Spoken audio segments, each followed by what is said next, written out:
If what just happened is foreshadowing how April is gonna go, I'm alright with just staying in March. Despite thinking that I hit record, didn't happen, so this entire spread set up. It's all good, we'll still plan the rest of the month together, but just in summary before we flip the page, this layout here is my monthly dashboard. The actual structure of this page has changed a little bit compared to last month, just because I decided to take the actions list out. That one's going to be on a subsequent page we have. But as you can see from the titles here, we have a section to write out what my goals are, a section to list down any other projects. If you're wondering about the difference, goals are effectively things I've said for this quarter I would like to work on, insert things here, whereas projects are other things that come up that also have multiple steps to be done. We have the section for my life admin RPG, so just writing down what my different categories are, including my character category, which is like the overall category. The column along the left will be to check off when I reach whatever level I want to reach in this month, which I'm going to write in this right hand column. Of course, I'm not at the end of March yet, so I haven't specified those numbers, so it's empty at the moment. All of these other sections are kind of thinking about the month ahead, so what's coming up on the calendar,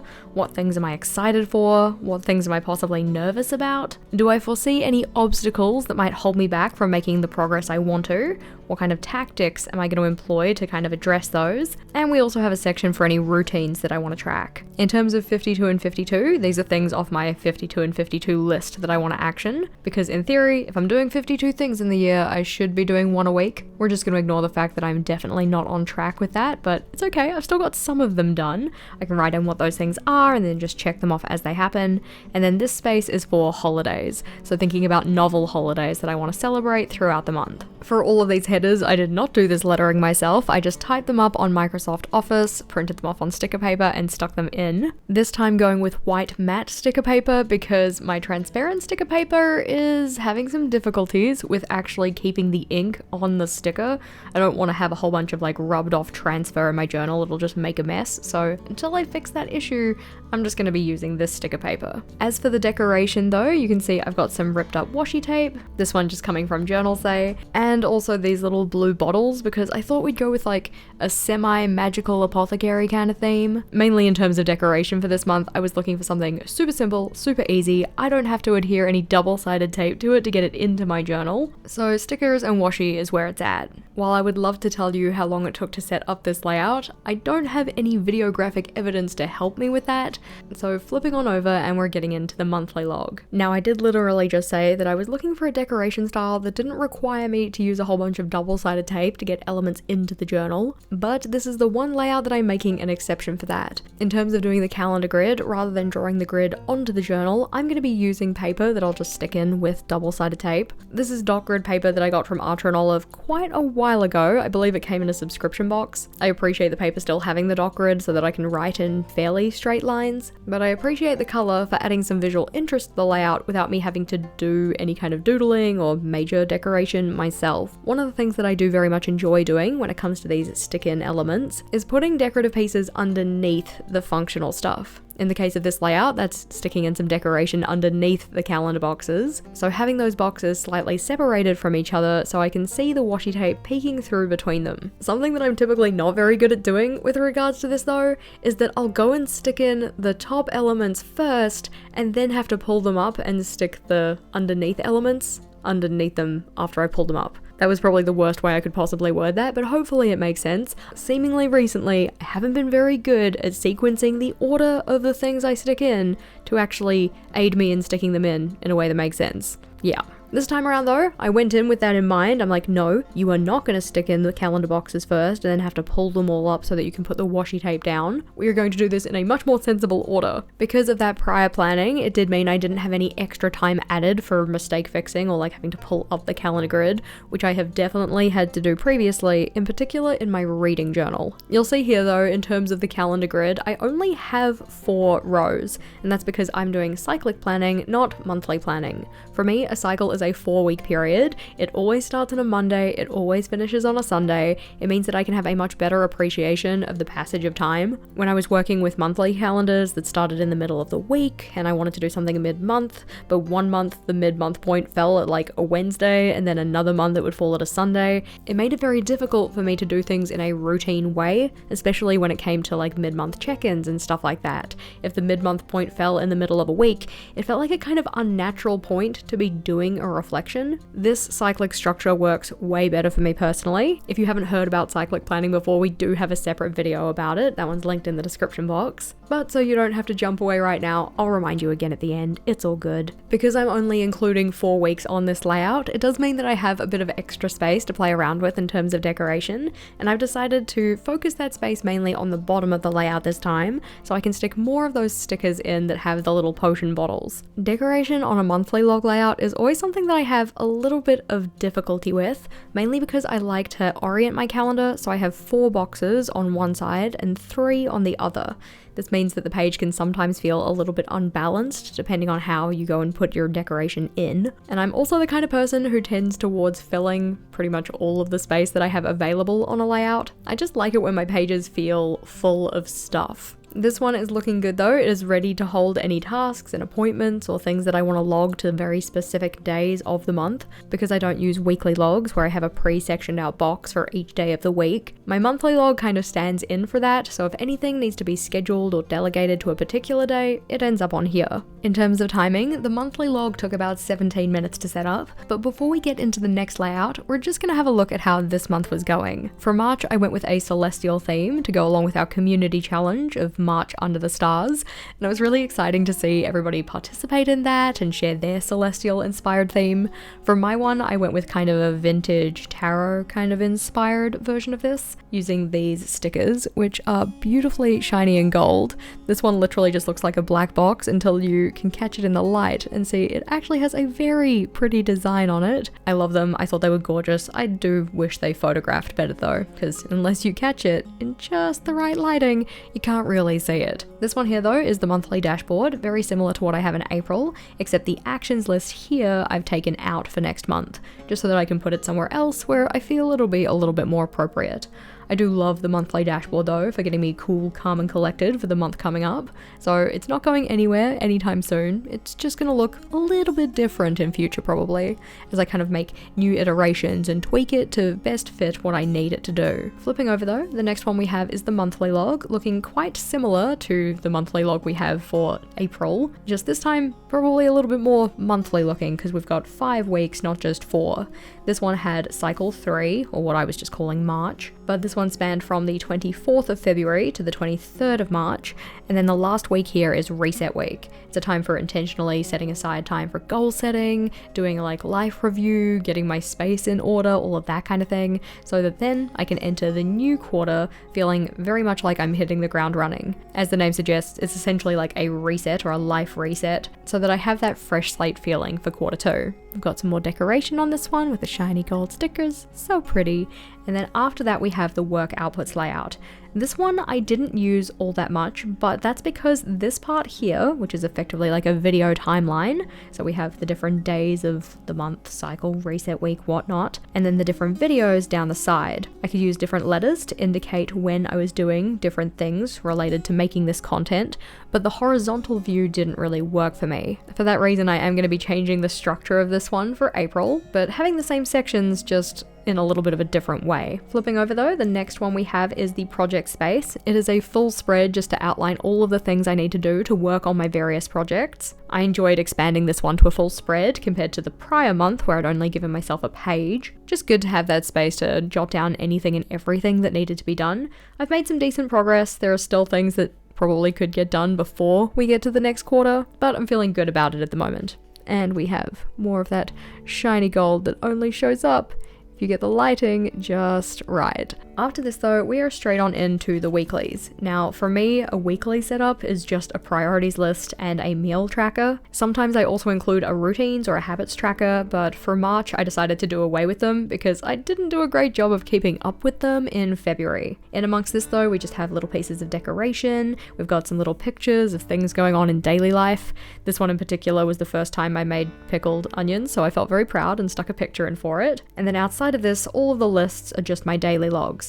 I love my daily logging, I love how it fills a page. I also think it's really nice to be able to tuck this in amongst any decoration that I have, or if I want to put in like bigger collections or things like that. But the next one we have, week 2, priorities, meals, a little migrated list, and then my daily logs. This one again, it's not a black box. It's just shiny and not catching the light. I do wish they caught the light better, or maybe my lighting just needs to change a little. Every so often you'll see things like a mind unwind, which is effectively just a brain dump, and I've also got my mid-month check-in. I like to do goal check-ins and reflections at a fairly frequent basis, like every 2 weeks, mainly so I can just check in with like, what have my accomplishments been, what wins have I had, is there anything that I've been neglecting or any challenges I've faced that might need addressing. I find I'll very easily ignore what's not going well and then just kind of like let it continue to not go well if I don't do check-ins like this. After this though, back into the weeklies, back into the dailies. Very much my favorite style of planning at the moment. Every so often we've got a larger collection though, like the April setup plan. So thinking about the want analysis, or what are my wins, aversions, needs, and things to try as far as my journal goes, and things I've been enjoying or not enjoying. And then making a little list of the things I wanted to include for April. More daily logs, more pictures of life. We have the current week and my current daily log, and then a little bit of extra space so that I can continue daily logging up until I get to the point of my end of month or cyclic review. This one will be fairly similar in terms of its structure compared to the mid-month review, just more summative because it comes at the end of the month. I also include a spread for reset week to write down anything I want to do for that, and then we're into the April pages. Coming in right after the monthly log, this is where I'm going to have my work outputs layout. Similar to last month, it's going to have those same sections of organizing my video content, organizing newsletters, membership perks, all of that kind of thing. But I just wanted to change the orientation of the video tracker in particular so that it's vertical rather than horizontal. I think this will just work better with my mind, and I do find it quite interesting that just changing the orientation of a layout can often change how much we use it. In terms of thinking about this for your journal, because there's possibly a high likelihood that you don't make video content. Let me know if you do though. If you're watching and you make video content, I would love to hear about it. But if we think about this in terms of habit trackers, say, there are going to be particular types of habit trackers that do work better for your brain. For some people, that's doing mini calendars. So having one mini calendar for the month for each of the things you're keeping track of and marking on there whether you did or didn't complete something. For other people, it'll be a vertical style, where you have all of the numbers for the days of the month down the left-hand side, and then going along the top, you have each of the habits or routines you're trying to keep track of. We can do the same thing, but in a horizontal sense. So rather than having the day numbers go down the left-hand side, maybe those go along the top. Maybe you find that monthly tracking just doesn't work. You get to the mid-month point and you kind of fall off, you're demotivated, you never flip back to the layout so you don't check in with it. I'm finding that that is the season of life I'm in, so my habit trackers I like to do on my weekly logs instead, just focusing on a 7-day period and trying to keep track of it across that week. This is one of the things that I very much enjoy about bullet journaling in particular. Because we are in charge of making our own layouts, it gives us the opportunity to reflect on what is or isn't working for any season of life and adjust accordingly. That's why I like to do my want analysis before I set up for each month, figuring out what's working or what are my wins for my current setup, and thus the things that I want to take forward into the new month. What are my aversions? What are the things that aren't working? The stuff that, I set up with really good intentions, but I'm finding I'm not flipping back to the layout and filling it in. Maybe I don't like the way something looks or the way it's set up. Maybe I'm finding that the color palette I'm using isn't really vibing with me. By setting aside the time to look at our journals a little bit more critically like this, it just gives us the opportunity to check in and figure out what we should bring forward and what we should leave behind. Or possibly things we should try that are new. I always love trying new things. One of the things I foresee as being an aversion from this month is probably how pale the blue pen is. Don't get me wrong, I love using a pale color to do second line highlights. They are absolutely excellent if you're feeling a little nervous, you're worried you might kind of stuff up the lines, they might get a little cattywampus. Because if they're as pale as this, it is very hard to notice that they are skew with cattywampus. That being said though, I do wish they were a little bit more punchy because I think that they would go better with the stickers that I'm using, but them being as pale as they are do have their perks. One of my additions to my work outputs layout though is what I'm calling Project Get Ahead. I've been feeling recently that I'm just feeling behind on my content creation. I kind of feel like each week I'm scrambling to get a video out. I know that's not necessarily the case, but it would be nice to have things ready to release in a more timely fashion, because that is something that I intentionally would like to work on this month, getting ahead on both video content and newsletters and stuff like that, especially in the lead up for some trips that I'm going to be taking in April and May. I thought it would be good to have a little summary of the things that I want to achieve in order to get ahead. While feeling like I'm on top of my work, work is, well, kind of very much a feeling, I wanted a space to outline the kind of tangible things that could be done to get me feeling like I was ahead, or feeling like I'm on top of my work. That gives me something just a little bit more tangible to aim for, and thus I can make action steps that will align with those. The things in particular that I've identified are getting 4 videos ahead on my content schedule, getting 4 newsletters ahead, pre-organizing posts that are going out for my Epic Goals community, transferring my content ideas from my old space that I had them in into the new space, and as part of that transfer, probably looking through them and critically analyzing whether I want them to come forward. I want to set my priorities in terms of my work projects, because at the moment I have quite a few things going on and thus I'm not as focused as I probably could be. And I also want to finish decking out the layout library. The layout library is a perk that comes with our channel membership. Effectively all of the layouts that I set up in my journals, rather than having to go and find the specific video that you found them in, you can just look through the layout library and they're all there as still images. It does make figuring out the structure of the layout and counting out the dot grid boxes a little bit easier when my hands aren't waving in and around and all over the place. That one is available to any team member that is in tier 2 or 3, and if you wanted to join the team with a capital T, we would love to have you. There are details in the description box for how you can do that. In terms of timing, from first to final touches, the work outputs layout took about 16.5 minutes, and I've still got a little bit of extra space underneath the memberships header to add in some more tasks, or if I don't fill it up, I'll just put in another sticker for decoration. Flipping over though, on the next spread, this is where I'm going to be putting in all of the things that I want to do in order to work on my projects and goals.